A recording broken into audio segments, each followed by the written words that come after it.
안녕하세요. 투룸의 카도입니다. 지금 시장이 좀 많이 안 좋죠. 사실 좀 빡센 장이긴 해요. 지금 키움증권 실전투자대회 중이니까 말씀을 드리면 좀 유명 트레이더라고 하는, 그러니까 좀 최상위권 트레이더라고 하시는 분들도 지금 고통을 받고 있고요. 지금 빠지고 있는 분들이 굉장히 많아요. 그리고 지금 이렇게 하락 추세가 있고요. 그리고 지금 일단 여기 지지를 받는 모습이 보이는 라인, 여기서 이제 이렇게 한 방에 뺄 때 갭으로 뺐었으니까 그 뒤로 이제 이렇게 올려주지 않을까라는 우리의 기대감, 요거를 처참히 부숴버리는 지금 시장이에요.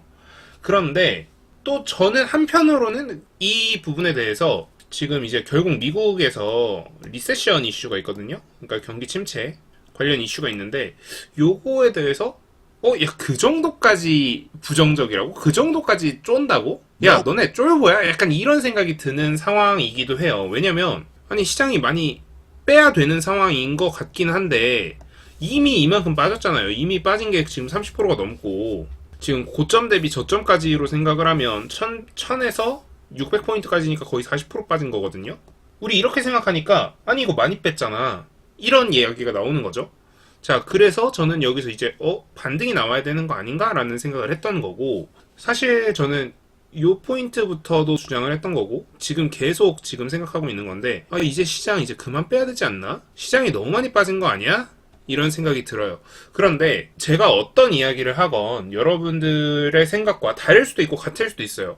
그런데 저는 좀 방송을 통해서 이렇게 이야기를 하는 사람이고, 그리고 방송 외적으로 블로그라던가 카페라던가 이런 데를 통해서 본인의 의견을 피력하시는 분들이 있어요. 그런데 우리가 그분들의 아이디어나 그분들의 투자 생각에 대해서 우리가 비판적으로 생각할 필요는 분명히 있거든요. 그러니까 그 사람들의 아이디어가 맞는지 틀리는지 이런 거에 대해서 분명히 좀 비판적으로 생각해 볼 필요는 있는데, 그렇다고 그걸 비난할 필요가 있느냐라는 거에 대해서도 저도 좀 생각이 좀 있어요. 뭐냐면, 그분들은 본인의 아이디어를 여러분들이랑 공유하고, 저도 여러분들한테 아이디어를 공유하는 거고, 여러분들도 저한테 아이디어를 공유해 줄 수 있고, 그런 좀 다양한 서로의 소통 방법이 있는 거고, 우린 그 과정에서 뭐만 챙기면 된다? 돈만 챙기면 돼요. 무슨 뜻이냐면요, 제가 어떤 맞는 의견, 어떤 틀린 의견을 말을 하던, 여러분들은 그 과정에서 돈을 벌 수 있으면 버는 거고, 아니면 많은 거예요. 그래서 좀 우리가 비판적인 사고를 가질 필요는 있대. 비난을 하거나 그런 거는 좀 피해갔으면 좋겠다 라는 생각이 들고요.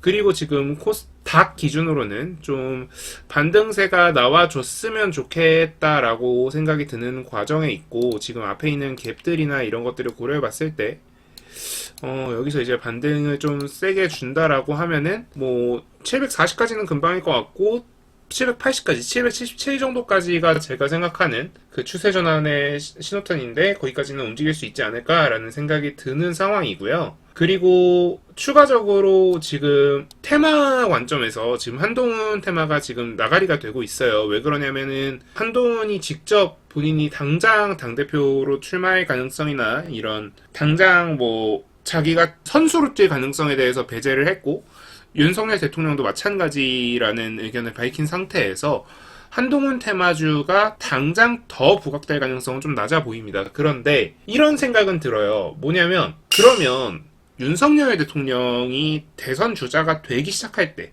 그때는 어땠느냐.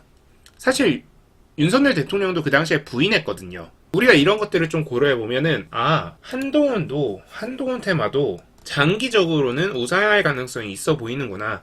그러면 뭘 생각을 해야 된다? 조정폭을 생각을 해야 돼요. 그래서 한동훈 테마의 대표적인 종목 오파스넷을 한번 볼게요. 오파스넷 같은 경우에 지금 깊게 꽂고 있는데, 오파스넷의 지금 예상되는 조정폭은 7,000이에요. 한 7,600 정도까지 꽂아주면은 베스트인 상황인 건데, 저 7,600까지 빼게 되면 어떻게 되냐면요, 제가 평상시에 항상 주장하던 40일 평균선과 굉장히 가까워지는 상황이 됩니다. 그리고 이 종목이 조정이 충분히 됐다라는 이 고점들의 그 라인에 좀 도달하는 그런 상황이 되고요. 랠리가 시작하기 전에도 딱 여기를 뚫고 다시 여기 아래로 내려왔던 상황이 있었어요. 그리고 거래대금이 완만하게 줄어드는 상황이 올 것 같고요. 그 상태에서 거래대금이 빵 뚫어주면서 급등이 나올 가능성이 있어 보여요. 그러면 우리는 7,000원대 초중반까지 열어놓고 7,000원 한 중반, 7,500원, 7,600원대가 나오기 시작하면 그때부터 이제 매집하기 시작하면 되는 거예요. 그리고 그러면 우리 한동훈 테마가 비는 동안은 뭘 봐야 되느냐? 저는 개인적으로 안철수 테마주 중에 하나인 오픈베이스를 좀 생각했으면 좋겠어요.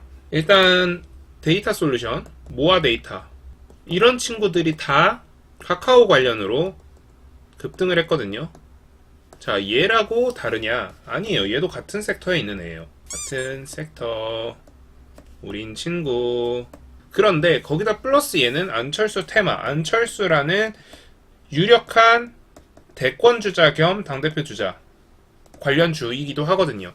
그러면 얘는 단기적으로 1년선까지는 올라갈 가능성이 열려있다. 그러면 지금 앞에 고점이 1년선 부근이거든요. 그러면 여기를 깨고 올라간다라고 하면 미친듯이 올라갈 수 있는 거고, 만약에 깨고 올라가지 못한다고 해도 최소한 상방으로 10에서 15% 정도의 여력은 남아있는 상황이 되는 거죠.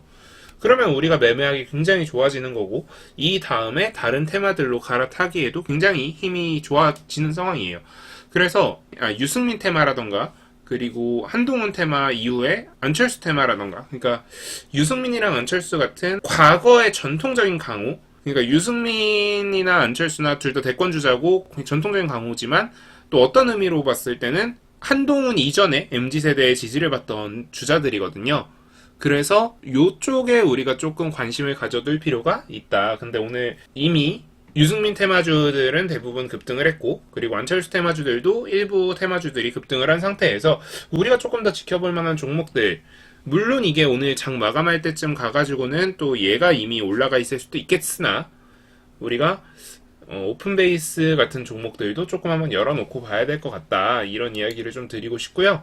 그래서 저는 뭐 특정 종목보다는 종목군을 좀 이야기를 하고 싶은데, 종목군으로 봤을 때 뭐 이런 안철수 테마라던가 유승민 테마 이런 것들이 짧게 우리가 먹어갈 수 있는 구간들은 분명히 있다. 하지만 정치 테마라는 거, 정치는 생명이잖아요. 언제 어떤 방향으로 갑자기 돌발 행동을 할지 몰라요. 그래서 우리가 그 돌발 행동을 할 줄 모르는 거를 장기적으로 끌고 가기보다는 짧게 끊어가면서 일부 물량 남기고, 그리고 그걸로 좀 더 큰 수익을 내는 이런 식으로 좀 천천히, 하지만 또 대응할 때는 빠른 대응, 이런 식으로 하셨으면 좋겠어요. 그리고 저희 채널에서 지금 카페라던가 좀 다양한 방식으로 여러분들이랑 소통을 하고 있는데, 특히 좀 유튜브 라이브에서 선동이라던가, 그러니까 어떤 특정 종목에 대해서 선동을 한다거나 이런 것보다는 좀 우리가 건전한 방식으로 주식 시장에 대해서 좀 이해를 하는 연습을 하는 게 더 좋을 것 같습니다. 그리고 추가적으로 뭐 저한테 검색식 관련된 이야기를 하시는 분들이 있는데, 제가 직전 영상에서 말씀드렸던 게 뭐냐면, 저는 좀 다양한 방식으로 제 매매에 대해서 조금 더 이해하고 보강하고 그리고 좀 더 설명하기 쉽게 만들려고 노력을 한다라고 말씀드렸고, 그 중에 한 가지 방법으로 컴퓨터 프로그램들을 사용한다라고 말씀드렸는데, 그 일환으로 제가 검색식 정도 몇 개 정도는 좀 한번 우리가 해볼 만한 것들을 좀 가볍게 풀어보려고 합니다. 그래서 뭐 몇 개 정도는 제가 방송을 통해서 혹은 뭐 카페를 통해서 혹은 공지 게시글을 통해서, 커뮤니티 게시글을 통해서 몇 개 한번 올려드릴 수 있으니까 그때 한번 이용해 보시고, 그리고 정확히는 그 원리를 좀 이해하셨으면 좋겠어요. 그러니까 저는 어쨌든 좀 정성적인 건 사람이 하고 정량적인 건 기계가 한다, 약간 이 마인드로 주식을 하고 있는 사람으로서 정량적인 부분에 대해서 우리가 이해를 하면 내가 만들 수 있고, 그리고 이후에 시장이 바뀌더라도 내가 바꿀 수 있고 라고 생각을 하거든요. 그래서 좀 이해를 하셨으면 좋겠다라는 이야기를 마지막으로 드리면서 오늘 영상 마무리하도록 하겠습니다. 네, 지금까지 트레이딩룸의 카도였고요. 오늘 영상 도움되셨다면 구독, 좋아요, 알람 설정 부탁드립니다. 감사합니다.